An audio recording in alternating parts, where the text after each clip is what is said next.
2021 সালে বাংলাদেশের স্বাধীনতার সুবর্ণ জয়ন্তী উদযাপনের প্রাক্কালে হেফাজতে ইসলাম সহ দেশপ্রেমিক তাওহীদি জনতা গুজরাটের কসাই খ্যাত কুখ্যাত নরেন্দ্র মোদীকে বাংলাদেশে এনে বাংলাদেশের মুসলমানদের এবং বিশ্ব মুসলিম উম্মার রক্ত নিয়ে উপহাস না করার জন্য শেখ হাসিনাকে সনির্বন্ধ অনুরোধ জানিয়েছিল। বিনিময়ে শান্তিপ্রিয় প্রতিবাদে শেখ হাসিনার খুনি সরকার ঠান্ডা মাথায় গুলি করে হেফাজতে ইসলামের অসংখ্য নেতা কর্মীকে হত্যা করেছিল। আর 2024 সালের জুলাই আগস্ট জুড়ে যা হয়েছে, এক কথায় একবিংশ শতাব্দীর বিশ্ব ইতিহাসে একটি নজিরবিহীন ঘটনা। এভাবে টার্গেটকৃত শান্তভাবে ঠান্ডা মাথায় ছাত্র জনতাকে খুন করা যায়, দেশের প্রত্যন্ত অঞ্চলে হত্যা করে গোটা দেশটাকে একটি বদ্ধভূমিতে পরিণত করা যায়, শেখ হাসিনার শাসন না দেখলে এ কথা বিশ্বাস করার উপযুক্ত ছিল না। দেশের মানুষের ট্যাক্সের টাকায় কেনা, দেশের জনগণের নিরাপত্তায় নিয়োজিত হেলিকপ্টার দিয়ে আকাশ থেকে গুলি করে করে হত্যা করেছে।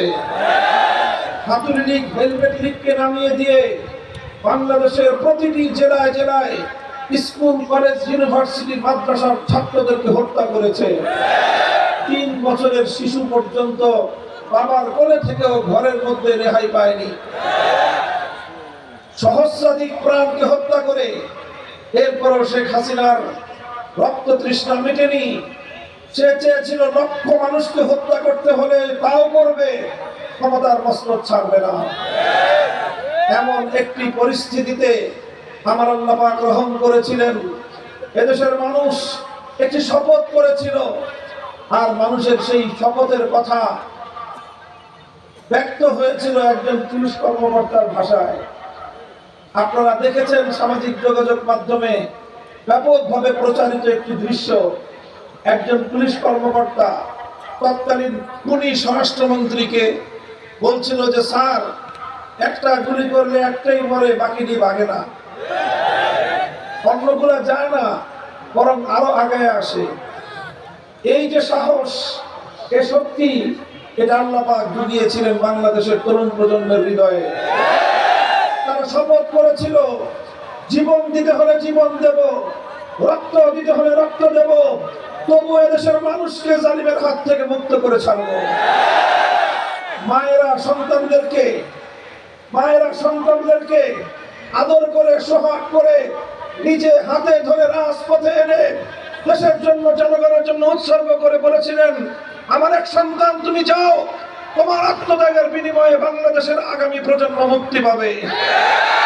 যে দেশের মায়েরা, যে জাতির মায়েরা হাসি মুখে নিজের সন্তানকে সত্যের জন্য উৎসর্গ করতে পারে, আমি বিশ্বাস করি সে জাতিকে দাবায় রাখার কোন শক্তি পৃথিবীতে নাই। স্যালুট জানাই সেই সকল মায়েদেরকে যারা আগামী প্রজন্মের কথা চিন্তা করে, বৃহত্তর স্বার্থের কথা চিন্তা করে, দেশ এবং জাতির ভবিষ্যতের কথা চিন্তা করে দেশকে ফ্যাসিবাদ, স্বৈরাচারী মুক্ত করবার লক্ষ্যে নিজের কলিজার টুকরা, বুকের ধনকে পর্যন্ত উৎসর্গ করতে তারা প্রস্তুত হয়ে গিয়েছিলেন। মায়ের সন্তানকে মায়ের বুক থেকে কেড়ে নিয়ে জিন্দানখানায় পাঠায়, রিমান্ডে অকথ্য নির্যাতনের জন্য পাঠায়। সেই মা সন্তানের পিঠ চাপড়ে বলে, সাহস ধরে রেখো, অন্যায়ের সামনে মাথা নত করো না। যে দেশের মায়েরা সন্তানদেরকে এভাবেই উদ্বুদ্ধ করতে পারে, প্রেরণা যোগাতে পারে, সে জাতি কোনদিন পরাজয় মানতে পারে না। সংগ্রামী সাথী ও বন্ধুগণ, এভাবেই এক অকুত ভয় একটি জাতির আত্মত্যাগী সংগ্রামের মধ্য দিয়ে 2024 সালের 5ই আগস্ট বাংলাদেশ নতুনভাবে স্বাধীন হয়েছে, নতুনভাবে মুক্তি লাভ করেছে। স্বাধীনতার এই প্রাক্কালে এসে, স্বাধীনতার এই সুন্দর সময়ে এসে একটি কথা আমি বারবার স্মরণ করিয়ে দিচ্ছি। মুক্তিকামী ফ্যাসিবাদ বিরোধী ছাত্র জনতাকে বিশেষভাবে আমি স্মরণ করিয়ে দিতে চাই, স্বাধীনতা অর্জন করা যতটা কঠিন, স্বাধীনতা রক্ষা করা তার চেয়ে বেশি কঠিন। আমাদের এই কথা ভুলে গেলে চলবে না। এবং আরেকটি তিক্ত অভিজ্ঞতার কথাও আমরা মনে করিয়ে দিতে চাই। আমরা অনেকগুলো আধিপত্যবাদী শক্তির বিরুদ্ধে লড়াই করে এই স্বাধীন বাংলাদেশ অর্জন করেছিলাম। এই স্বাধীন বাংলাদেশ অর্জন করতে গিয়ে আমাদেরকে একটা সময় ব্রিটিশ বেনিয়ার সাম্রাজ্যবাদের বিরুদ্ধে লড়াই করতে হয়েছিল। একটা সময় এই পূর্ববঙ্গের মুসলিম জাতিসত্তার উন্মেষ ঘটানোর জন্য, তাদের উন্নতি অগ্রগতির জন্য পশ্চিম বাংলার রবীন্দ্রনাথ ঠাকুরদের নেতৃত্বাধীন সাম্প্রদায়িক অপশক্তির সহিংস আন্দোলনকে মোকাবেলা করতে হয়েছিল। এরপরে আমাদেরকে পশ্চিম পাকিস্তানের খান পাঠানদের অত্যাচারী শাসনের মোকাবেলা করে তারপরে আমাদেরকে স্বাধীনতা অর্জন করতে হয়েছিল। আমাদের স্বাধীনতার সূচনা হয়েছিল ইনশাআল্লাহ বলে। স্বাধীনতা সংগ্রাম অর্জিত হয়েছিল, সফলতা লাভ করেছিল কোরআন সুন্নাহ বিরোধী কোন আইন এই মাটিতে করা হবে না, এমন প্রতিশ্রুতি এবং অঙ্গীকারের ভিত্তিতে। সুতরাং 1971-এর স্বাধীনতা এটা ছিল ইনশাআল্লাহ আল্লাহর উপর অবিচল আস্থা এবং বিশ্বাসের মধ্য দিয়ে। 71-এর স্বাধীনতা অর্জিত হয়েছিল কোরআন বিরোধী সুন্নাহ বিরোধী কোন আইন তৈরি না করার কমিটমেন্ট এবং অঙ্গীকারের ভিত্তিতে।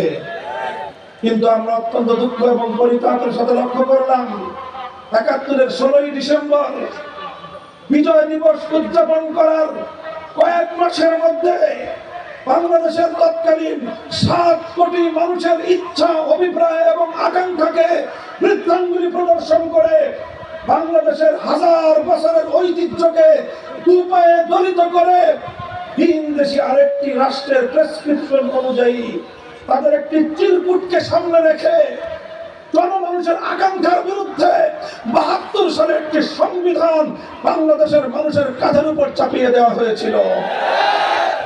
আমি বলি 72 সালের সেই চেতনা, এই চেতনার মাধ্যমে 71 সালের চেতনাকে হাইজ্যাক করা হয়েছিল। এরপরে অর্ধ শতাব্দী কাল পর্যন্ত এদেশের মানুষকে তাদের ইচ্ছা, অভিপ্রায়, হাজার বছরের ঐতিহ্যের বিরুদ্ধে পরিচালিত করার চেষ্টা করা হয়েছে। একতরফা ভিন দেশি অভিপ্রায়ের সংবিধান দিয়ে বাংলাদেশকে শাসন করা হয়েছে। মাঝে মাঝে কিছু অ্যামেন্ডমেন্টের মাধ্যমে এদেশের মানুষের চিন্তা চেতনাকে সংবিধানে সংযুক্ত করার চেষ্টা করা হয়েছে। কিন্তু আবার যখনই এই ফ্যাসিবাদী আওয়ামী সরকার